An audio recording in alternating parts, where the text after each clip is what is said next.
अजय, अभी नोटिफिकेशन जारी हुआ नहीं है, अभी लागू करने की बात कही जा रही है, लेकिन उसके पहले जो मुस्लिम धर्मगुरु है वो भी आ गया और क्या इनको उसमें शामिल किया जाए?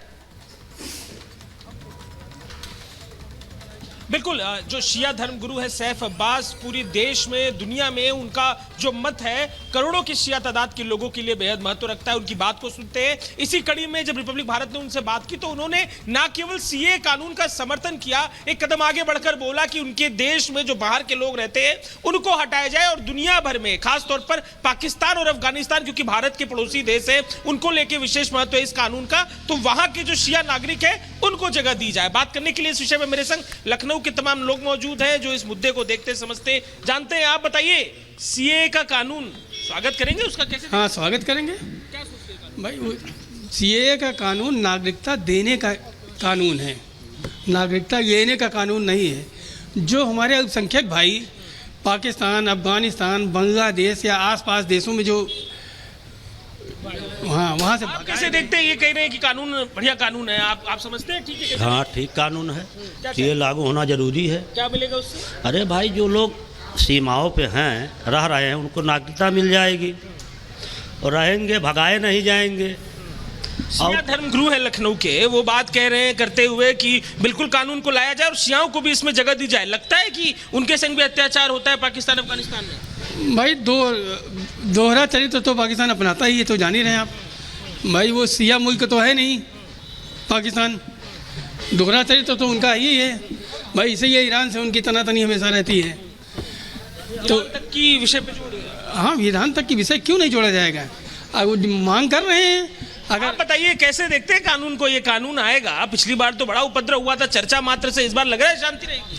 नहीं, शांति रहेगी। देखिए, सरकार जो भी कानून बनाती है उस पर जो है गहन अध्ययन करना चाहिए और बनाए हैं, बहुत अच्छी बात है, लेकिन उसके साथ साथ समान शिक्षा का अधिकार भी बनाना चाहिए, न कि जो है जो जरूरी चीज़ें हैं उसको न बना के और जो उस तरह का है उसमें गुमराह कर रहे हैं। सीएए का कोई फायदा नहीं है, क्योंकि जब तक दृढ़ इच्छा शक्ति नहीं रखेंगे तब तक कोई कानून पूर्ण रूप से लागू नहीं होता। बिल्कुल अजय, आपके पास हम लौटेंगे। लोग भी सीए का स्वागत कर रहे हैं, गृह मंत्रालय कभी भी नोटिफिकेशन जारी कर सकता है, लेकिन इस बीच आइए बढ़ते आगे। एक बड़ी खबर आपको बता दें, और बड़ी खबर यह कि एनडीए का बिहार में सीट शेयरिंग को लेकर जो फॉर्मूला है वो लगभग तय माना जा रहा है। और इस बीच एलजेपी के नेता चिराग पासवान ने मुलाकात की है, जेपी नड्डा से मुलाकात की है। सीट शेयरिंग को लेकर दरअसल दोनों के बीच बातचीत हुई है। दिल्ली में नड्डा और चिराग ने की है मुलाकात। बिहार में सीट शेयरिंग पर मंथन हुआ है।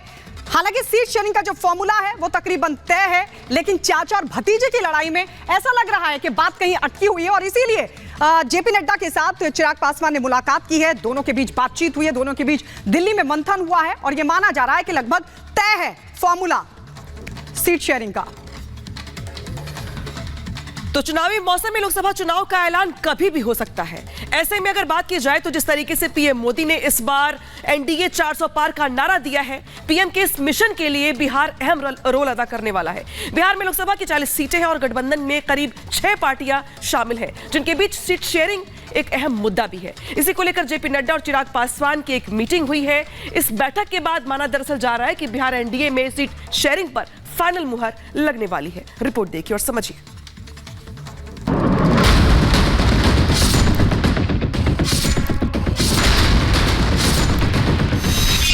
बिहार में लोकसभा चुनाव के लिए जारी सियासी हलचल के बीच बीजेपी के राष्ट्रीय अध्यक्ष जेपी नड्डा और चिराग पासवान की दिल्ली में मुलाकात हुई। माना जा रहा है दोनों नेताओं की मीटिंग में लोकसभा चुनाव की सीट शेयरिंग को लेकर चर्चा हुई है। सूत्रों का दावा है कि इस मीटिंग के साथ ही बिहार की 40 लोकसभा सीटों को लेकर एनडीए की सीट शेयरिंग का फॉर्मूला तय हो गया। चिराग एनडीए के साथ की लोकसभा चुनाव लड़ेंगे। दरअसल बिहार में एनडीए का कुनबा काफी बड़ा हो गया है। बीजेपी जेडीयू के साथ की उपेंद्र कुशवाहा और जीतन राम मांझी की पार्टी भी शामिल है। इसके अलावा एलजेपी के चिराग और पशुपति पारस के दोनों गुट शामिल हैं। 40 लोकसभा में से सभी दल अपने अपने लिए ज्यादा से ज्यादा सीटें चाहते हैं, जिसकी वजह से गठबंधन के ऐलान में देरी हो रही थी। लेकिन अब सूत्रों का दावा है कि गठबंधन में आ रही सभी बाधाओं को दूर कर लिया गया है।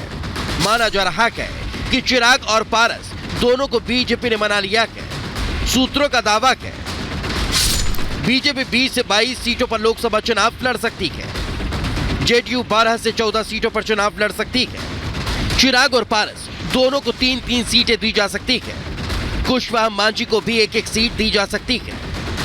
कुछ लोगों को एनडीए में सीट बंटवारे की बड़ी चिंता हो रही है। महाठगबंधन के कुनबे की तरफ देखें तो इतनी नूरा कुश्ती है कि सीटों का बंटवारा ठीक ढंग से हो ही नहीं पाएगा।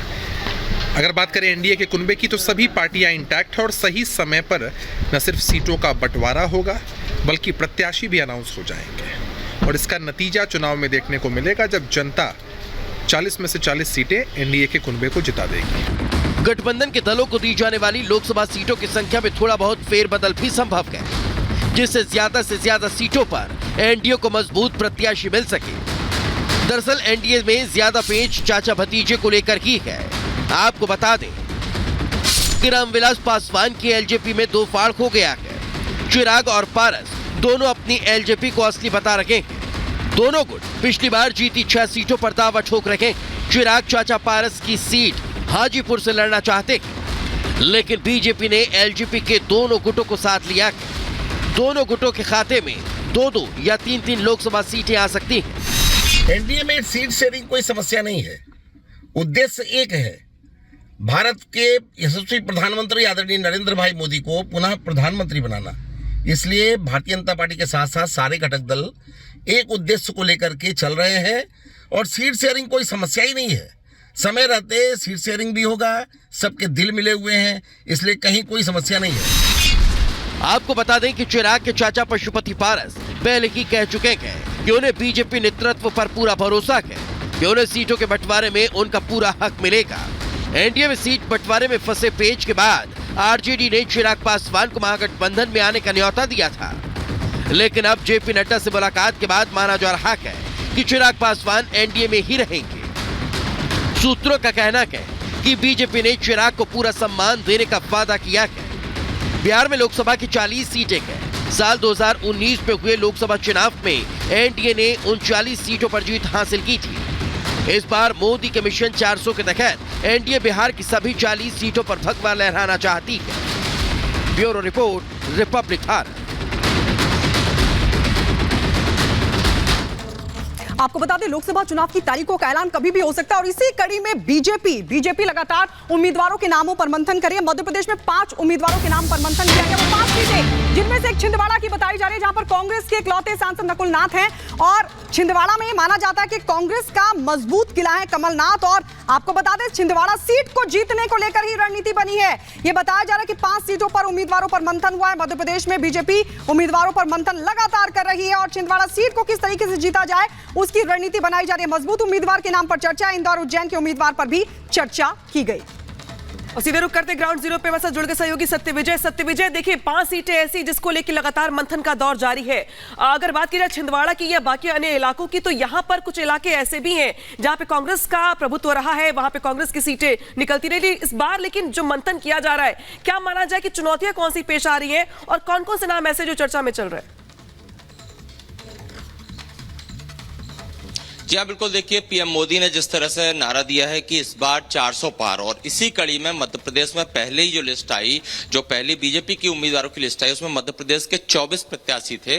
मध्य प्रदेश में 29 लोकसभा सीट है, 5 सीटें होल्ड की गई। क्यों होल्ड की, उसके पीछे वजह है कि पिछले अगर लोकसभा चुनाव की बात करें तो 29 में से 28 सीटें जो है भाजपा ने जीती थी, लेकिन छिंदवाड़ा में कमलनाथ का किला भेद नहीं पाई थी भाजपा। इस बार भाजपा की कोशिश ये है कि सबसे पहले तो वो छिंदवाड़ा से ऐसे कैंडिडेट को उतारे जो कि भाजपा यानी कि छिंदवाड़ा में कमल खिल सके।